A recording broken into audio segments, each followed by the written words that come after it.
Thank you for joining us on the Winning at Selling podcast. I'm Bill Hellkamp of Reach Development Systems, and with me is Professor Scott Plum of the Minnesota Sales Institute. Salespeople set the buying criteria when they first approach a prospect. I can save you money.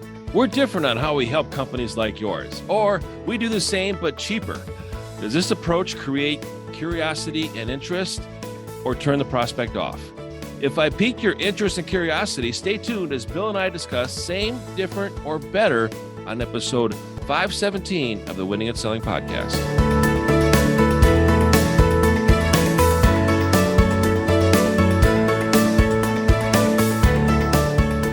This sounds like an interesting topic, Scott, as you always come up with interesting topics.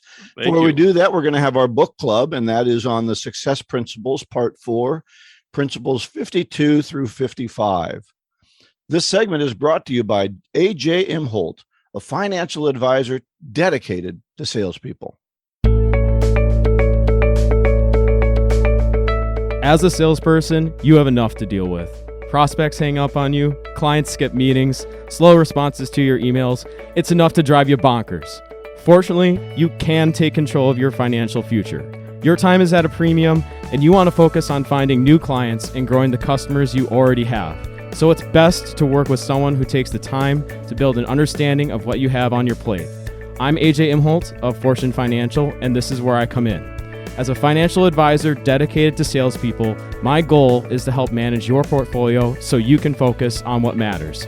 Then, I'll take care of the boring details while you go out and crush your numbers. You can schedule a time to chat with me using the bookings link in the show notes. Good luck out there, and I'm looking forward to hearing from you.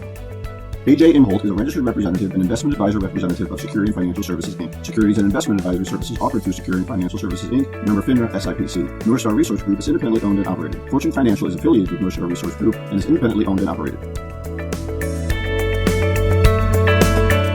This is the wrap up on Part 4. And these have been very personal, right? These are kind of very personal intent, how we deal with people. Last week, I think, was for me very Carnegie-esque in its approach.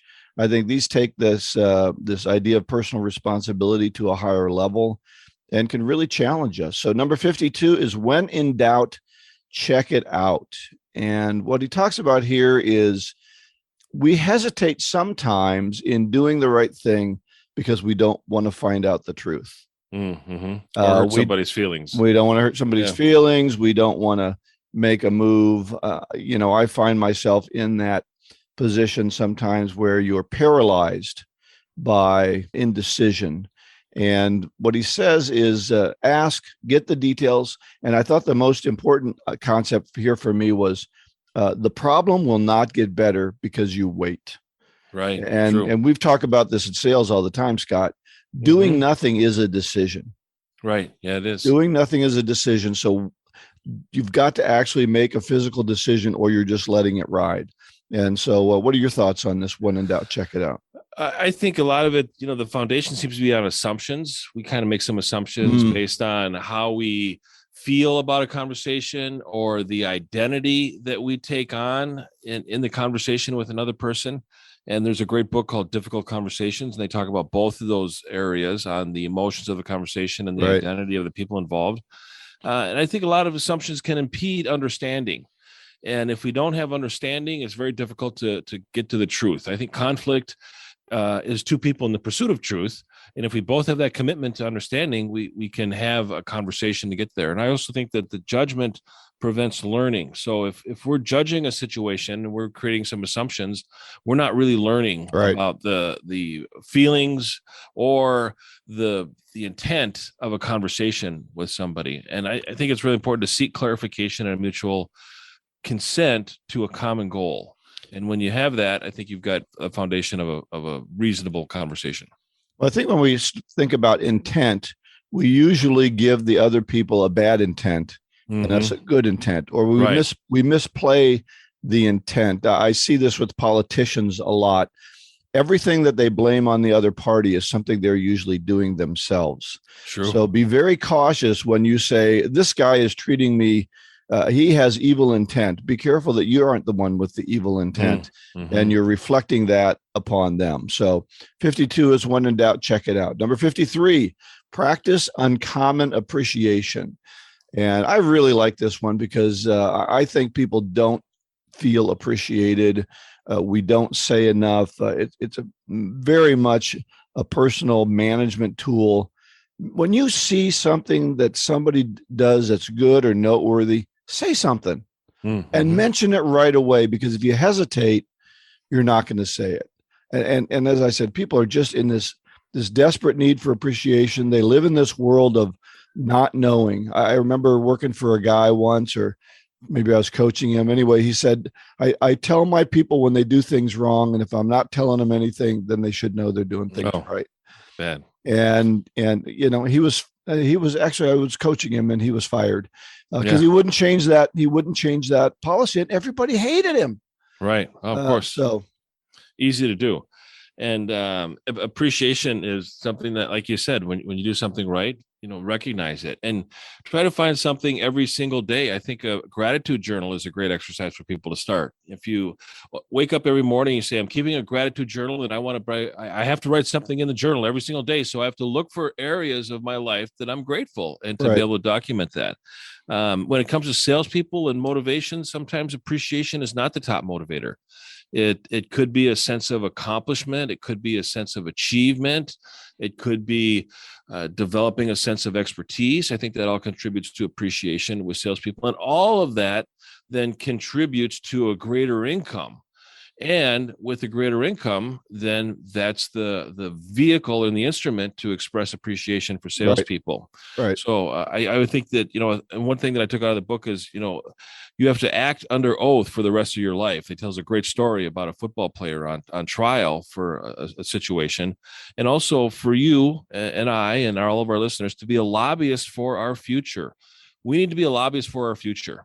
And we hear about lobbyists in Washington creating laws, influencing politicians, influencing decision makers. And we need to be a lobbyist for ourselves, the decisions that we make for our future. So I thought that fit really well with this chapter. Yeah, I think so many people, they live in this world of unsurety. I don't know if I'm doing a good job. I don't know if people like me. I don't know if I'm the type of people that people want to get together with. And just once in a while, just, talking to a friend and saying, you know what, Scott, I really enjoy working with you. It's something I just enjoy doing. And I'm really glad say something, quit keeping it to yourself because we think it's going to make us weak somehow. Tell people how you feel about them before you don't have a chance to tell them at all. Yeah. Great activity. All right. Number 54, keep your agreements. I always heard this called being a person of your word. And he talks about, is your word your bond, or do you fudge a little? Do you do exactly what you say you're going to do? Or, well, I know I said I was going to do this, but I kind of tried. And so that should be good enough. So be a person of integrity and be a person that others can trust impeccably. Right. Yeah, I think one of the things that I took away from this chapter is that when you don't follow through, you only cheat yourself. And when you cheat yourself, that creates self-doubt.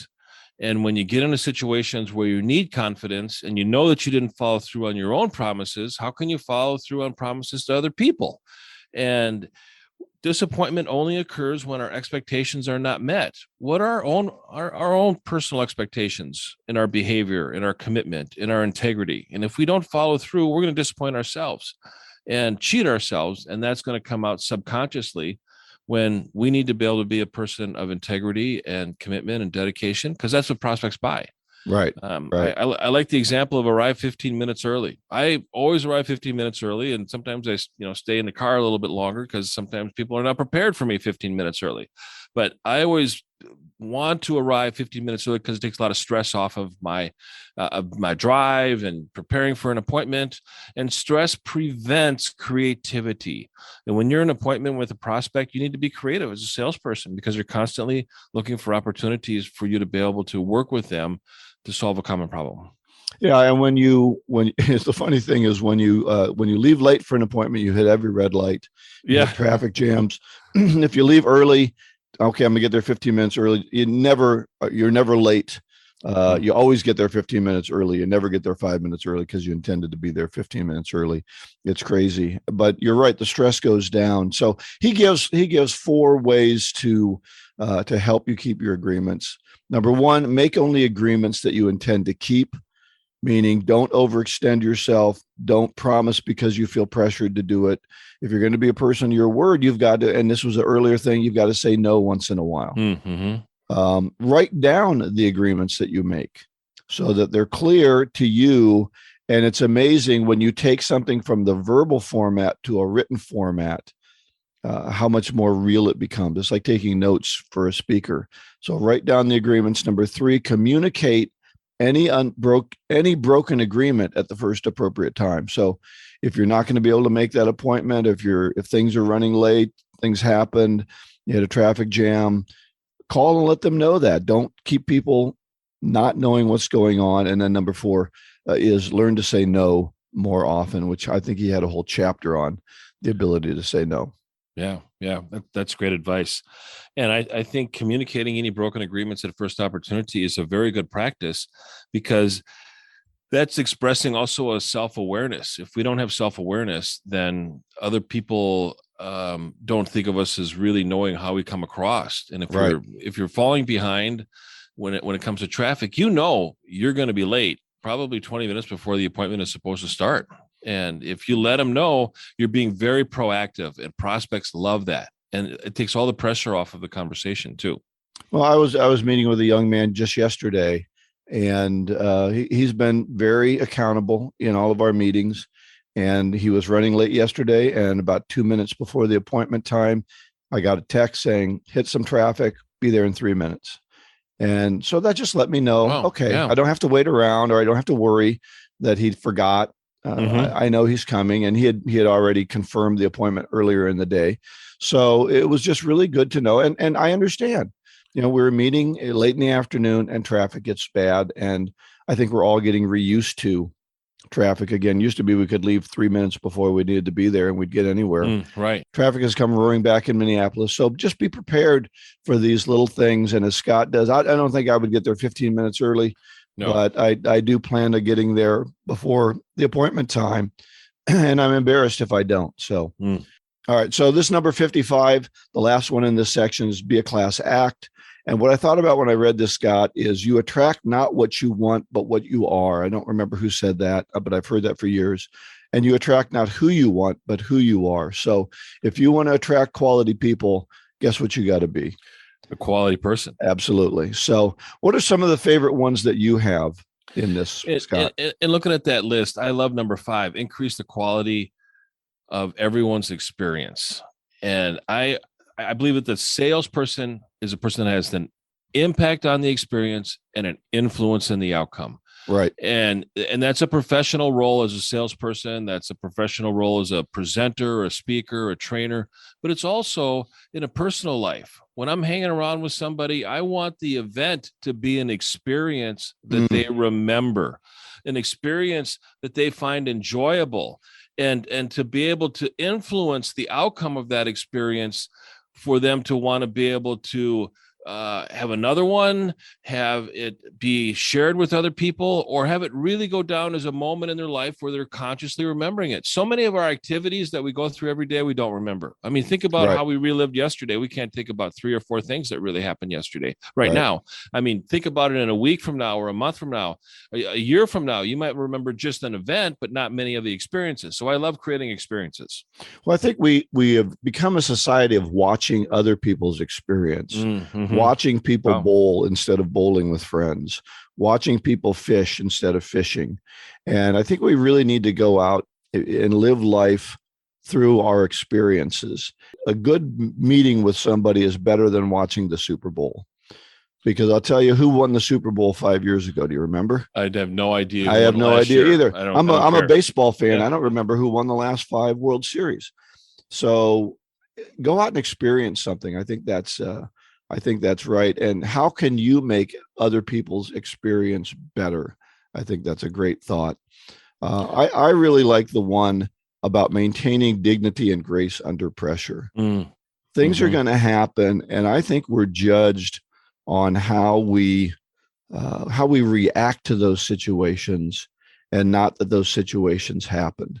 Too many of us are worried about, oh my gosh, they made me look bad, and that. No, you made yourself look bad in the way that you responded to that situation.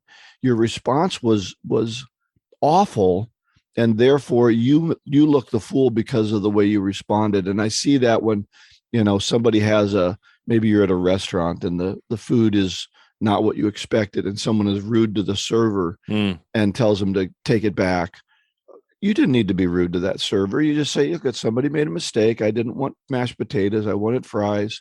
If you could take this back, or I wanted it more rare, or I wanted it more well done. Just, you can be kind to that person. But some people think that by being overbearing, they're looking better or more in command. That always drives me crazy. Yeah. Peacocking. They got to be peacocking. Oh, that's a great term. I want to read a poem that my father gave me. Most of you probably have heard this. It's the poem "If" by Rudyard Kipling, and I think this summarizes this chapter. I wish he had used it in it, but if you can keep your head when all about you are losing theirs and blaming it on you, if you can trust yourself when all men doubt you, but make allowance for their doubting too, if you can wait and not be tired of waiting, or being lied about, don't deal in lies, or being hated, don't give way to hating, and yet don't look too good nor talk too wise. If you can dream and not make dreams your master, if you can think and not make thoughts your aim, if you can meet with triumph and disaster and treat those two impostors just the same, if you can bear to hear the truth you've spoken twisted by knaves to make a trap for fools, or watch the things you gave your life to broken and stoop and build them up with worn out tools. I'm not going to finish that poem, but I would advise you to go out and look that up. It is a great poem about making decisions in life, and I think it summarizes this "Be a Class Act" section. Yeah, remind us who the author is. Rudyard Kipling. And it's If. So very simple, very famous poem. I've got a copy of it up in one of the rooms in my house, and my dad stuck it under my nose quite often and actually gave me the plaque that it's on. So very special to me. Yeah.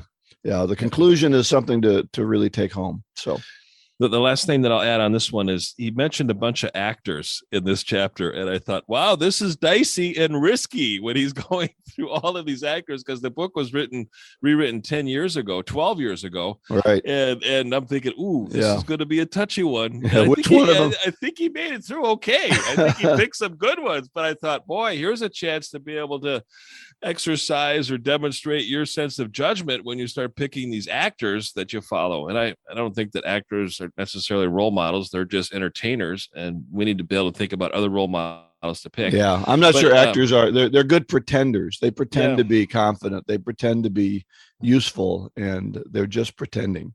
Yeah. And then the last thing that I'll add is I thought of Charlie Tremendous Jones' quote is, you are a combination of your 5 closest friends. And think about being a class act, and think about the people that you hang around with. And, you may need to want to reconsider your friends and think about a higher caliber of group to hang around, because, eagles fly alone sometimes. And I think there's another book by that. But anyway, that's what I have on that section, or chapter number 55. All right. That's great. So I would just recommend for you to continue to read this book. As Scott and I mentioned last week, I think this is going to be a book that's on my table once a year. So great advice, and keep looking for more. So today our topic is same, different, and better. And there's been a lot of talk about being different when it comes to describing your company, product, or service. But different is not always better. But before we talk about that, let's hear a message from BusyWeb, a growth, marketing, and sales enablement agency. This is Dave Meyer with BusyWeb, a proud supporter of the Winning at Selling podcast. BusyWeb is a growth, marketing, and sales enablement agency in Minneapolis. Each week, I'm bringing you buzz tips customized for sales pros to help you land more deals. If you need help driving leads to your biz, check us out at busyweb.com. That's BIZZYWEB.com. This week's tip: write emails that get opened. Believe it or not, email can still open doors in sales. In order to get people to open your messages, you need to follow a few key rules. First, do your homework and personalize the message, including the subject line and content of the message itself. Make sure your note is relevant and helps encourage engagement. Next, consider using video in your email. A 30-second clip can tell an engaging story and get a response. Finally, include a clear call to action. Tell people what you want them to do, and they're more likely to follow through. Click the sponsor icon at winningandselling.com for details on email selling, or go to busyweb.com, that's BIZZYWEB, for tools to start engaging your prospective buyers. Or give us a call at 612-4BUSY-O, that's 612-424-9990. Generate buzz without getting stung. Different can cause bigger problems. Sometimes prospects want the same. Being different takes something away from what they currently have. That leaves better. Okay, so prospects want what's better. I believe this is true most of the time, but have you ever talked with a prospect that learns about a product that meets all their specifications that they need, delivered when they need it, on a payment schedule that they want, at a better price, but they still don't buy from you? Why? I propose to you that you did not uncover what's most important to them in your conversation. Prospects make decisions based on priorities and values and what's most important to them. So my question for salespeople today is, do you know what's most important and their values and priorities when you're asking them to make a change? And I would submit that most salespeople don't ask enough questions, and they want to get to the solutions, and they want to talk about everything that they have. And that, we've heard the saying before, it's like throwing spaghetti against the wall and seeing what sticks. And we create our own objections just in how we approach our prospects. Bill, have you ever been through that or heard about this happening to other people? Well, I agree with you completely. Too many salespeople watch Glenn Ross, and always be closing, always be closing. Yeah. You don't even know what the hell you're closing on yet. You haven't asked enough questions. You haven't dove deep enough into the needs and the issues that they're coming up with. Most often I see that salespeople are too ready to go grab their catalog and start showing pictures of the cheapest thing they have instead of really getting to the root of the problem. I think the real key is questioning, driving those questions, and you're not going to do a good job of that if you don't prepare them. So when you say they don't find out what the real important values and priorities of the prospect are, you're absolutely right. They're too worried about always be closing, making the sale right away, and moving on. So what can we do to do that better, Scott? Well, I think we talk too much about our solutions. So I said that earlier, but in our questions, we need to be able to sound different than everybody else. And I don't think that enough salespeople really ask a prospect, when it comes to making a change like this, what's most important? When it comes to making a change like this, can you tell me about the criteria that you look for when you make a decision like this? What kind of companies do you like to work with? So you want to be able to find out different attributes of other companies, and then be able to present yourself in a way that meets the criteria that the prospect is setting. But listen for areas that they're not talking about where you can play to your strengths. So interject information and ask questions that identify strengths that you offer. And listen for some of the things that they're saying but are unclear, and really active listening and seeking that clarification, like I think, Bill, you said earlier, is to really identify that you're listening and identifying what the prospect is hearing, and then paraphrasing it back to them so that they're hearing what they said from somebody else, which expresses complete understanding in doing that. Yeah, I think you need to take your listening to a deeper level than that, Scott. That is, you're absolutely right. That is key. Can you repeat back to them or paraphrase back to them what they said? But are you also able to watch their eyes? Are you able to watch their body language, their comfort or discomfort? We've talked that sometimes our customers, our prospects might fib to us a little bit. They might obfuscate or hide things from us. And we really need to listen so closely that we can not only understand what they're saying, but feel what they're saying as well. Are you comfortable enough in that interview to really start to feel what they're feeling? Or are you so busy thinking of how you're going to deal with their question, or so busy thinking about what's the next question you're going to ask, that you can't be in the moment of listening. And I think you really need to be able to do that so that your client or your prospect is feeling comfortable with being able to be truthful to you. I think another important attribute is self-awareness. I don't think that a lot of people lack self-awareness, and self-awareness says that I need to be able to understand how I come across and how people perceive me.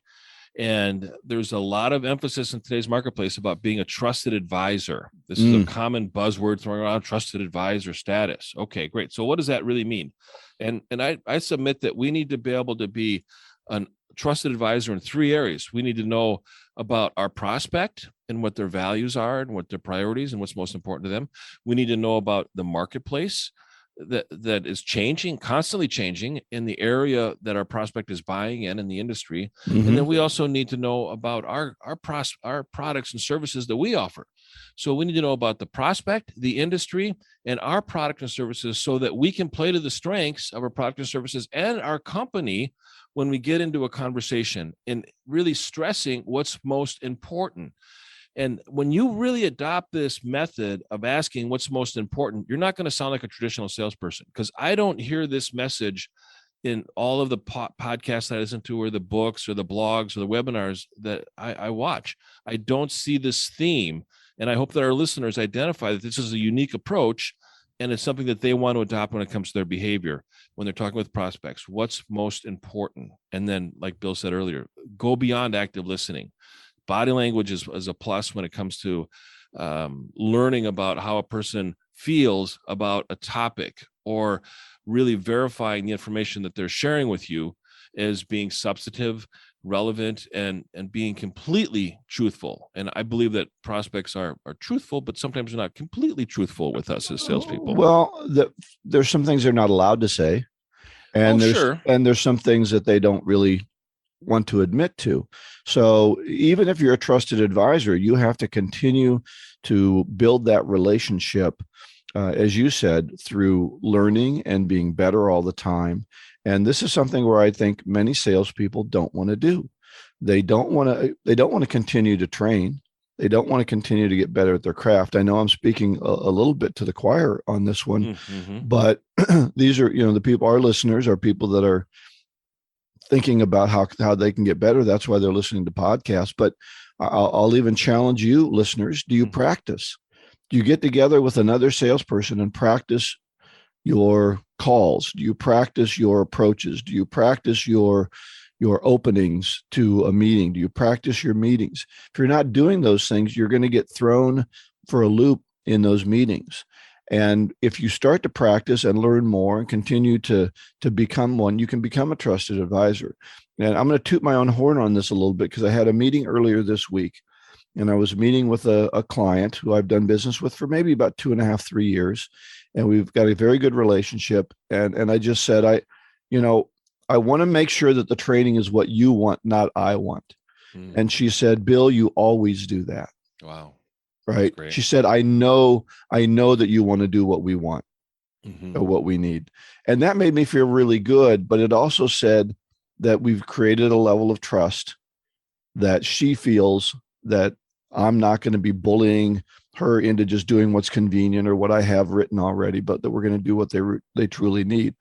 And so that's part of that listening. What is that prospect or client communicating back to you about how the relationship is going? If it's not getting to that level, you've just got some work to do to be believable. Yeah. So here's an exercise that prospects can play with a prospect. You get three different coins, and you put them on the table or put them on the desk, and you just ask the prospect, could you help me? I'd like to learn a little bit about how you see the relationship between these three coins. Could you describe the relationship that exists between these three coins? And now listen, they're going to talk about similarities, or they're going to talk about differences. Well, they're all coins. They're all denominational value. They're all round. They're all flat. Or, well, they're different values. They're different they're different colors, if you have a penny in there, of course. And you're going to hear how a prospect relates to different items. And are they going to be seeking similarities, or are they going to be seeking differences when they come to make a change like that? And then you can come in and ask, my most important question to you is, what's most important when it comes to making a change like this? What do you want to make sure that is existing that you have right now and is different or better than what you have right now? And then once you get the criteria, again, I think you're really going to sound different as a salesperson when you're talking to a prospect. So that coin experiment, that tells you how they think a little bit. Are they looking for similarities, or are they looking for differences? Right. Yeah, exactly. Yeah. How do they see it? How do they perceive? What lens are they looking through when it comes to making a decision? Right. I went from a BlackBerry to an iPhone, which was a very difficult transition because the BlackBerry had a keyboard on it, that it was a lot easier to do emails or text because you weren't fat fingering the iPhone like I do. And it's just like, and it just, the autocorrect doesn't seem to catch on, and it ends up it just seems to take longer to text on an iPhone than it did a BlackBerry. Right. Because it's different. But is it better? It's not better. Yeah. Well, and I think sometimes we're thrown into making a change because we can see the future coming, right? The BlackBerry was not going to become available anymore. Everyone was switching to a different kind of phone. And it did have its advantages of the screen size and being able to watch videos and do all the things that we really couldn't do as well on a smaller screen of a BlackBerry. But sometimes when your client is being forced into that new world, you have to help them adapt to it. You have to help them see what's better, even though they want to stay in the old world.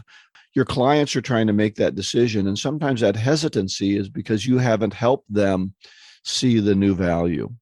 And that really goes back to your core talk about different, better, or the same.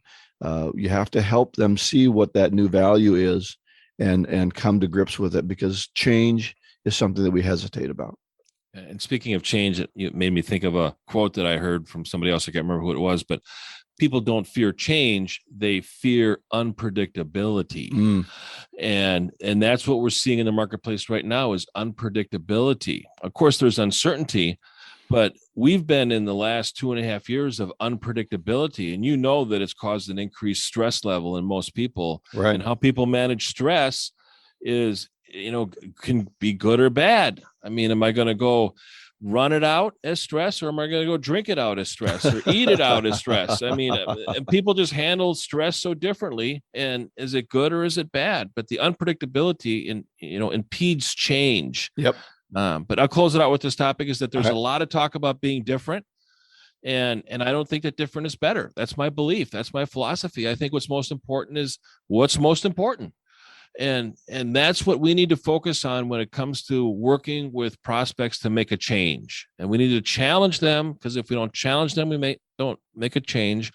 And if we don't know the criteria, if we don't challenge them, we don't make a change. And if we don't understand the criteria, we can't offer the best solution and find out and deliver what's most important to them. All right. Excellent topic, Scott. You have some resources for people.